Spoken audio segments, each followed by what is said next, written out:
Welcome back to the Rhodes Pod. What's the Skinny Podcast? I'm Rich Rhodes, of course. You can find me on the youtube.com channel at Rich Rhodes 4861 and all of the audio podcast platforms, Spotify and the RSS podcast network.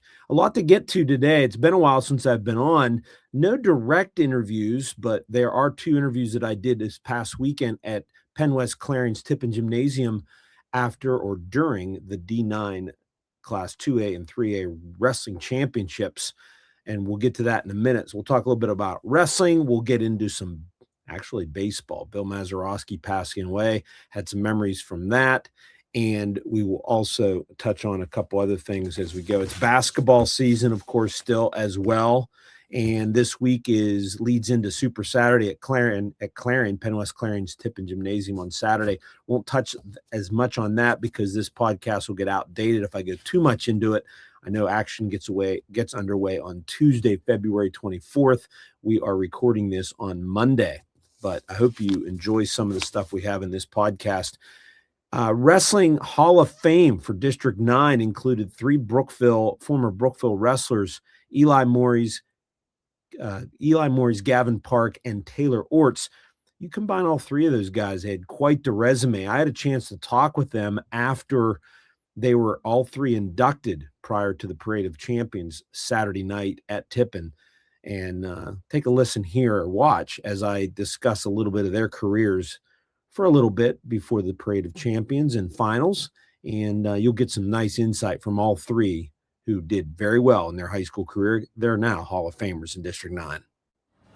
We are here with three new Brookville Wrestling Hall of Fame, actually District 9 Hall of Famers from Brookville, Gavin Park, Eli Morres, and Taylor Ortz. 432 wins, 2 state titles. I better add this up. 432 wins, 2 state titles, and you guys have collected a grand total of 7 state medals. First of all, congratulations, guys.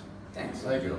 Well, we'll start with Gavin on that. I'm going to start with the old head in the middle because you were a coach when these two guys were in 16 and all that.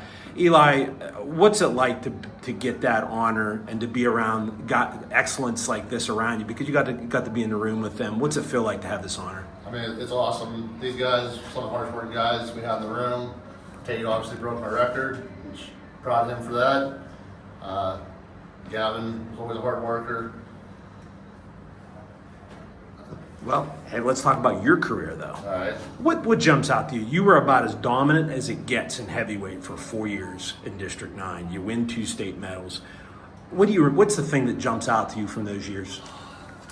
What's crazy to me is I thought about knocking me out for the varsity team my freshman year because we were pretty loaded up top. We had Wes Bashline coming back as a returning heavyweight starter. We had my brother at 215. We had Kirk Hayes at 189. Things happened. Bashline's shoulder got hurt. I think Kaz Marshak had a knee injury. Obviously, Kirk had a knee injury. Just to get that starting spot was a big accomplishment for me my freshman year, and then to go on and win a district title was huge. 151 wins. Did you ever think that was going to happen? You just said you were an unlikely starter going into your freshman year. In my mind, I was a very unlikely starter. Honestly, I paid attention until I beat Gilligan's record, which I think was 112 at the time. And then, honestly, I didn't know I had that many wins until they called I had 150 wins down the floor at Hershey. Just stopped paying attention to that and started paying attention just going after that state title. Taylor, you're the next in line. You graduated in 16, and we just had a lot of fun a couple weeks ago with Gavin was there. You were there as well.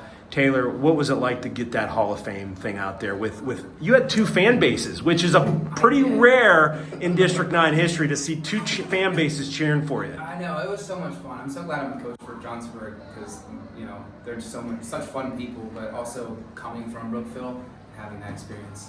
It was awesome. Being the coach makes it so much better. And you did some work on this gym floor, on the mat at Clarion. Did that add a little bit of fun to the night? Yeah, for sure. Just like the nostalgia, I guess. I really enjoyed wrestling here, for Clarion and wrestling in Tippin. And and then the District 9 tournament and all that. So yeah, it's just a lot of history for me, I guess. Yeah. Here. You had some really good words when you and I talked after at the Johnsonburg match at Brookville when we celebrated the 16 team, how the state title changed your life. It did. Still Bring that up again. Still to this day, man, like I go to job interviews and they're like, oh, I see you're a wrestler, a good wrestler, a Division I wrestler, a state champ wrestler. So that automatically, people that are employing you see that as you're a hard worker and someone that can get things done.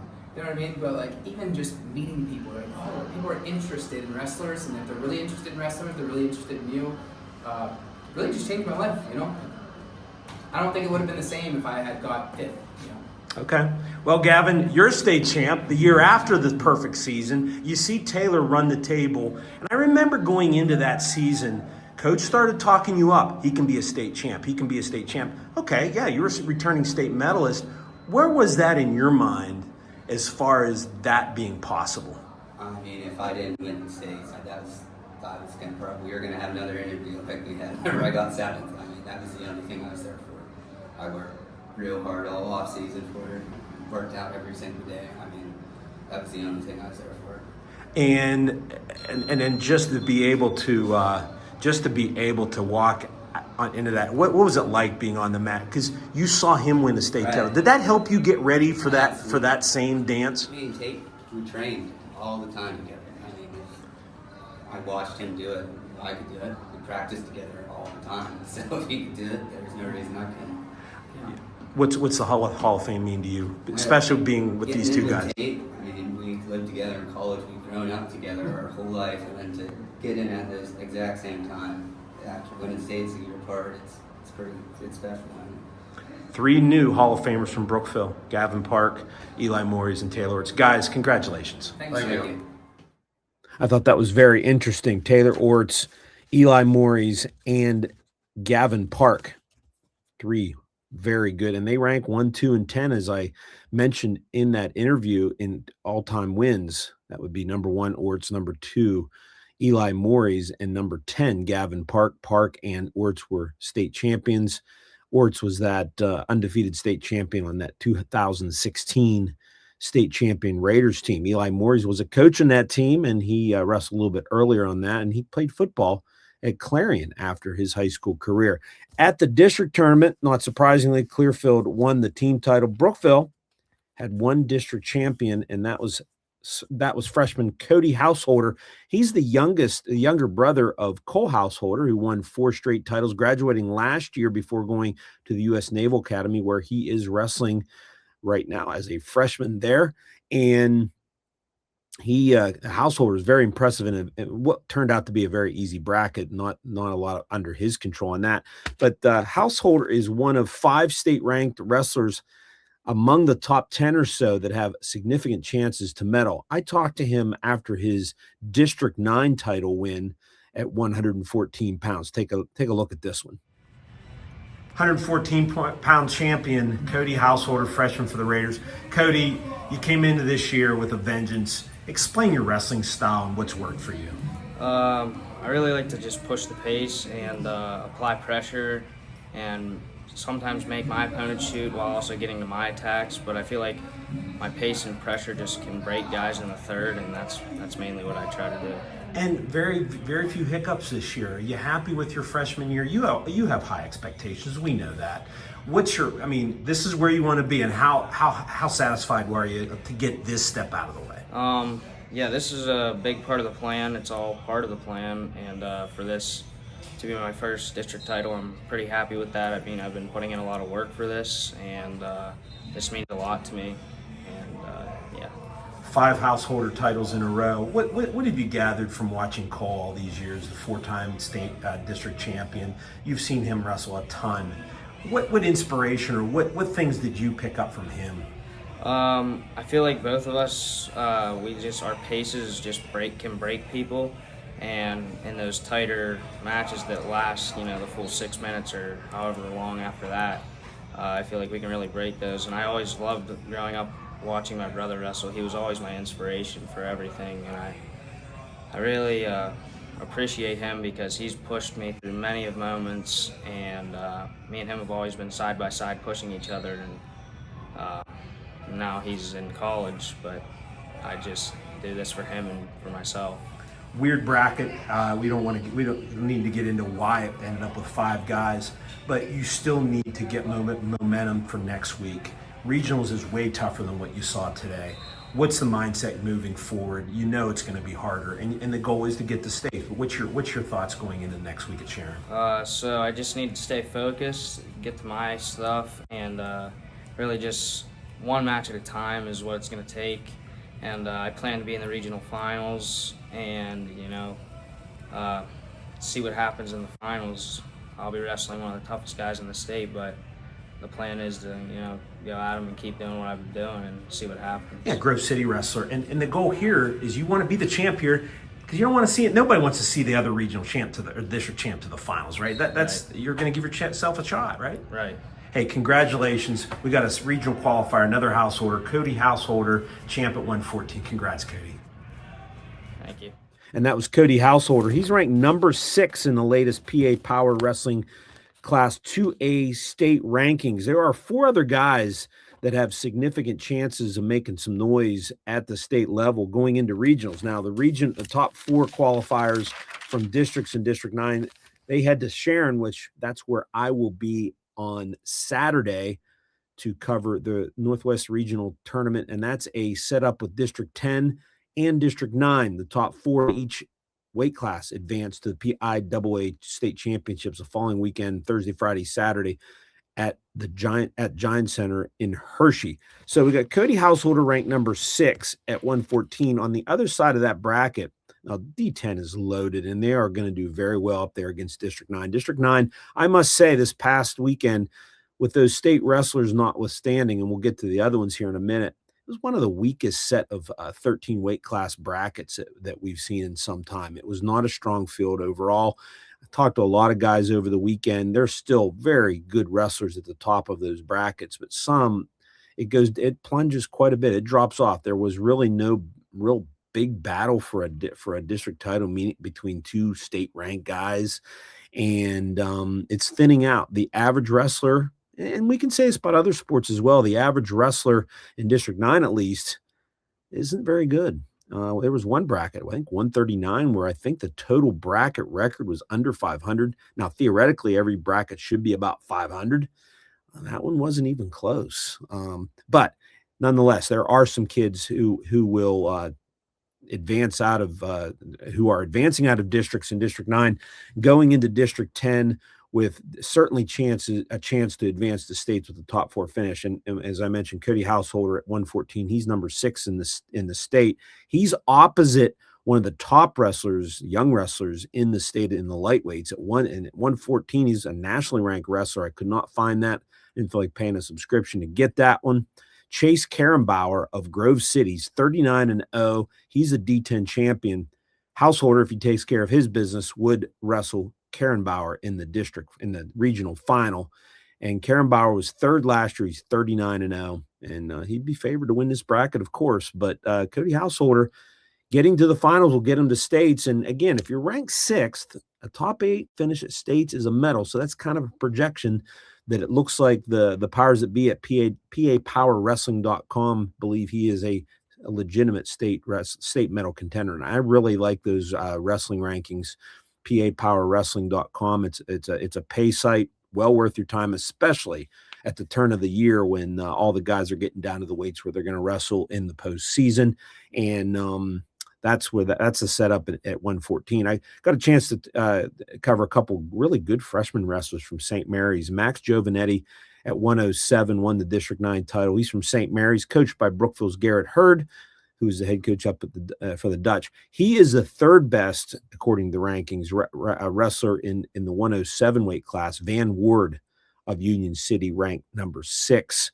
Luke Gray of General McLean is ranked 17. So Giovanetti has a pretty good shot there at 107. Actually, he's not included in he's ranked number 18, so he wouldn't be one of those high-end guys, at least on state rankings, expected to maybe medal at the end of the year. The other one that's maybe not in that cut, Brendan Chamberlain, who is he's ranked not in the top 10. He is, let me get that right now. He is number where is he at? Brendan Chamberlain won the district title at 133 in AA. Clearfield senior. Very impressive weekend, but he obviously is going to have his hands full when he goes to Sharon. But tell you what, he has a chance, and I'm looking for the ranking here in a second. 133. Brendan Chamberlain is ranked. I should have written this down. He is number 19. Another guy kind of looking in, maybe even for a regional finish. He is the third best ranked guy in the bracket. He's probably going to face in the quarterfinals number 11 ranked Sabatino Scioli from Reynolds, and that'll be a big matchup for Chamberlain. Probably that one will be on Friday if that happens. And on the other side, number 3 in the state is actually Hickory's a Slicker. On the other side with the D10 champion Galloway of Northeast. Galloway kind of surprised everybody. He was ranked 23rd in the state, and he came in and won that district title. So that bracket's a little shaken up, but I'm anxious to see what Brendan Chamberlain does at 133. At 145, Grayson Meyer, a freshman. Now, 145, you're ranked number 7 in the state as a freshman. You're pretty good. And Meyer's made some noise out in the offseason. He is on one side of the bracket. The District 10 champion Gentile of Greenville is on the other side. You have number 14 ranked Say of Northeast will be on the same side of the bracket as Meyer. So we'll see how that goes. Again, Meyer is by ranking is the favorite to win at 145. Bradford's Jordan Thompson, state medalist last year for Bradford. They're AA. He's ranked number 3 in the state at 160. He'll be the favorite there. A couple guys from District 10 ranked 11 and 12. Rocco Allegretto is ranked number 10 in the state at 172. Johnsonburg, he won the district title. He is actually right there with number 8 ranked Sam Harrington of Cathedral Prep. So that could be a very interesting matchup. He is on the same side. The other side would be Morrell of Cochranton, who is actually number 5. So actually, Allegretto is the third ranked wrestler in that weight class among D9 and D10 guys. And then at 215, we have our football phenom who looks to be going to wrestle in college, maybe because of the offers he has gotten in wrestling versus football. And that's Aiden Bliss of Port Allegheny. He's ranked number 2 in the state. He was a state medalist last year, finished 3rd. He is right there with a couple really good District 10 wrestlers. Tupper of Reynoldsville is number 3. Arrington of Cathedral Prep is 7. Lattimore of Northeast is number 8, and he is on the same side of the bracket as Bliss. So he could have some challenges there. But those are the guys really to look at for District 9 as far as state medal contention and getting out. A couple other guys are going to have to wrestle over their seed or over their state ranking to get there. AAA, we should not forget. There are legitimate 4 guys that we could see, especially 3 of the 4 have legitimate shots of medaling. And Dalton Wenner, by the way, from Cranberry, who is AAA because of their co-op with Oil City this last weekend in the D9-10 tournament. He won his 4th district title. He is a 3-time state medalist. As a senior, he is ranked 5th in the state at 139.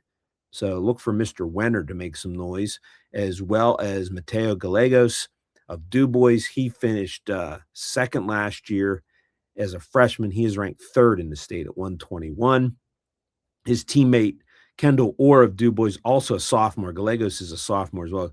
Or another returning state medalist. He won his district title. He's ranked number 3 in the state at 215. And Punxsutawney, Jordan Rutan, is ranked number 18 in the state at 145. So good luck to those guys. They go to the West Regional Tournament at Cannon McMillan High School. That's where the Powerade tournament is held in December. They're going to wrestle with District 6 and the Whippeal and District 10 and District 8 for a state berth. I believe that's a top 4 at least go to states. That'll be a war zone at Cannon McMillan. So there's your wrestling. You heard from the Hall of Famers. You had Cody Householder talking about his first district title. And at the District 5-6-9 girls wrestling tournament, 1 classification in Altoona, the Red Bank Valley Lady Bulldogs qualify 5 wrestlers for this Saturday's regional tournament in Milton. That's with District 2 and 4, and then obviously 5 and 9 that 5, 6, 9 that went last week. And it was Iris Wrights winning her second district title. She is ranked third in the state at 112 pounds. The sophomore Lady Bulldog was fourth in the state last year, finishing at 112 pounds as well.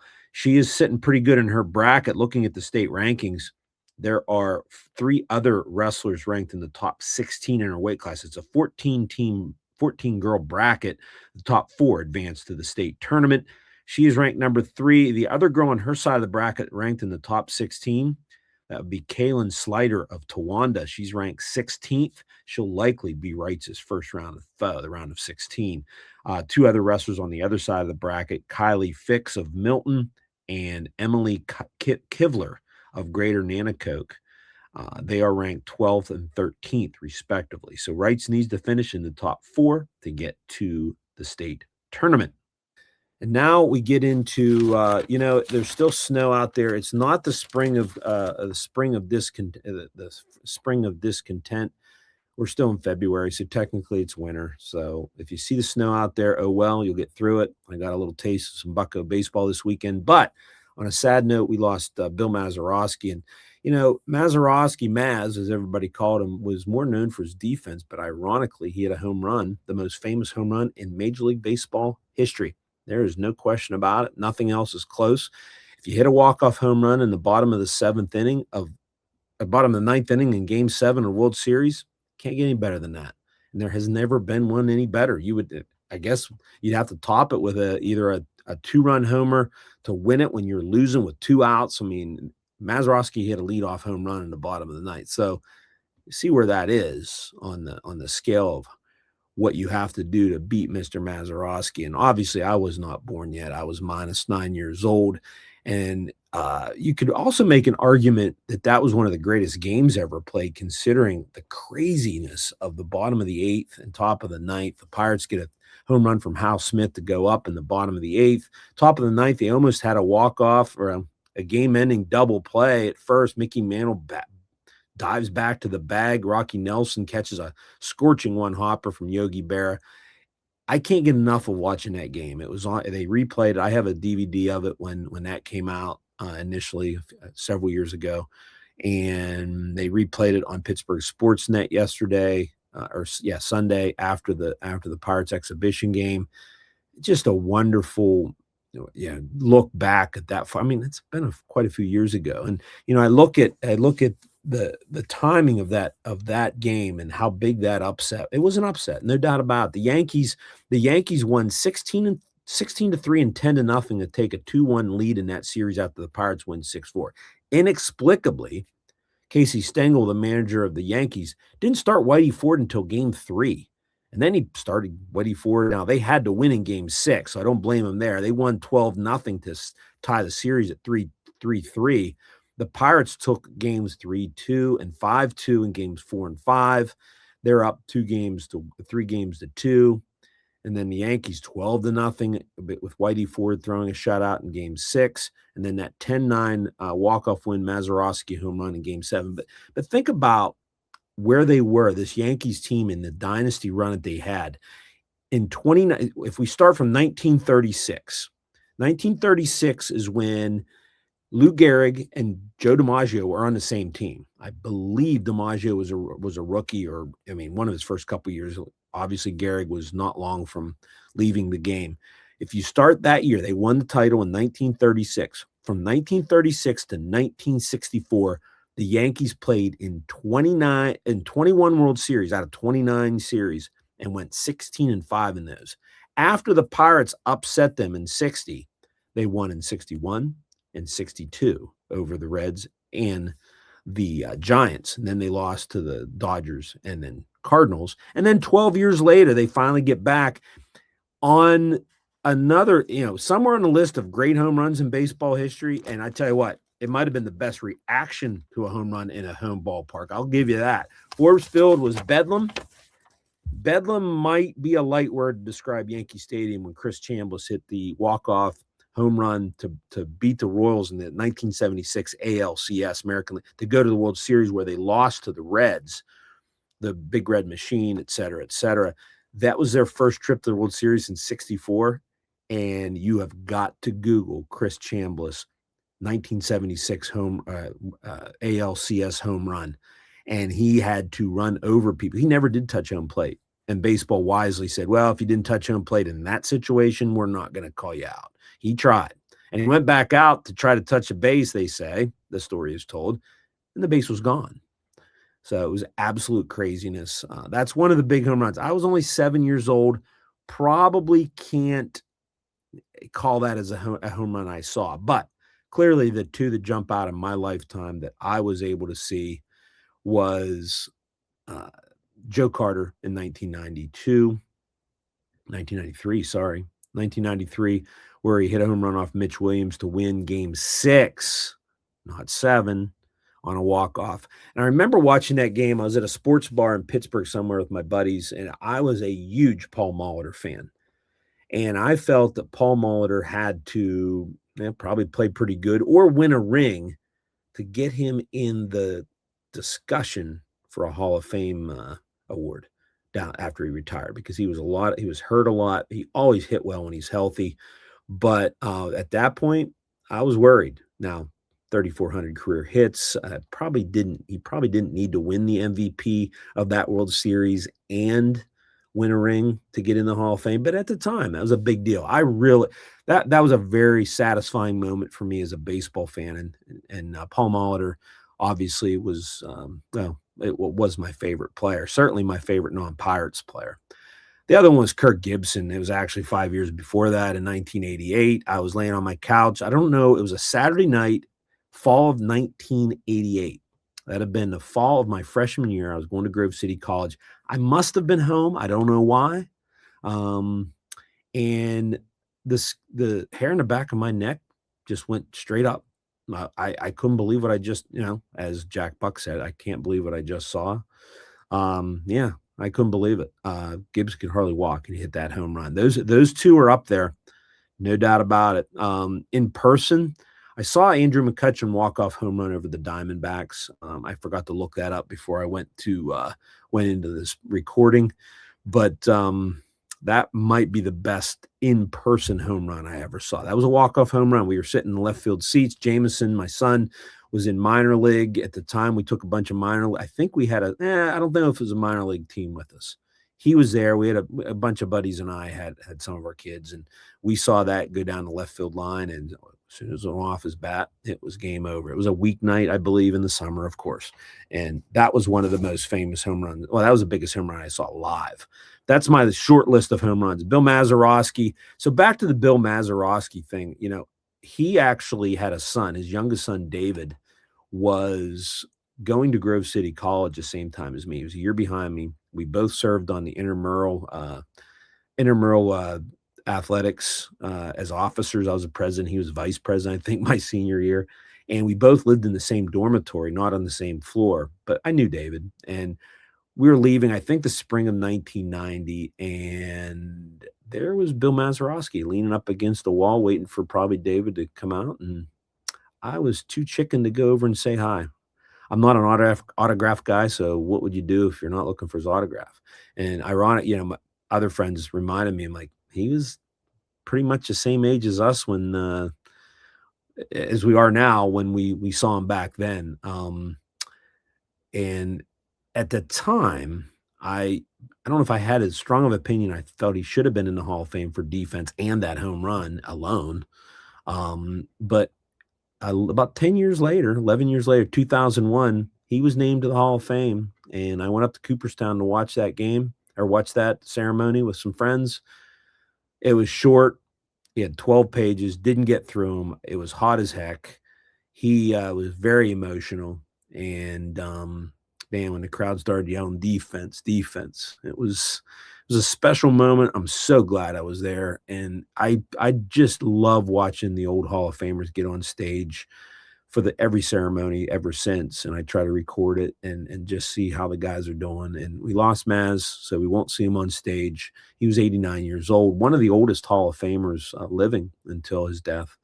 And then you got to watch that World Series, which they didn't have the game intact. Found out that we were able to get a recording of that, and then I went down to the remains of where Forbes Field was. It was part of the fence there, and then on October 13th, they replay things just like it was on the radio, and we're sitting there, well, as it turns out, deep center field, which right now the pit campus, just, you have no idea how that field could have sat in there the way they have it now, the way the neighborhood is and the campus is set up.